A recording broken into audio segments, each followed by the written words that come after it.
Kurong, nakasakay ka? Paunahin mo na siya. Oh. Nakasakay ka, Kurong? May mga bata pa unahin natin. Mabagal tayo. Tom, tingin ka dito.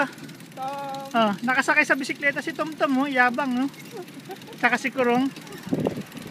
Kurong mo, nakasakay. Nakasakay si Kurong. Hangin-hangin. Tom, ah?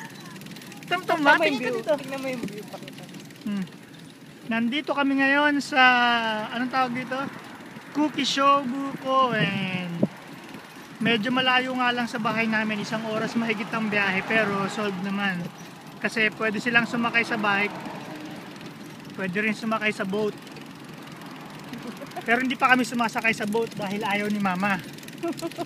Takot si mama. Ne, Tom, ne. Tom, tingin ka rito. Ayan ito, ang ganda ako. Yun, yung fountain.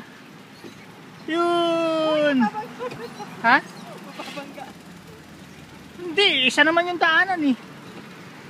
Oh. Yun oh. Ang ganda ng lake ko, tas may mga namimingwit pa dyan. Gustong tamanan ni Karo. Gusto mo tumalon? Naingit sila sa aso naglalakad. Mamaya maglalakad ulit kayo.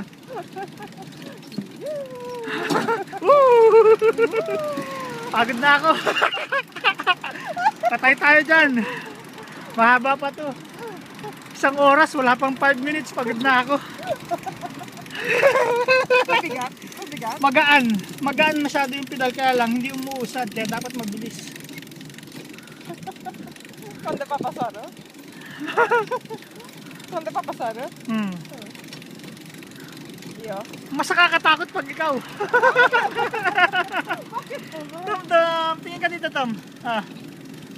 Tonto si Tom ne, mahangin ne, Thomas.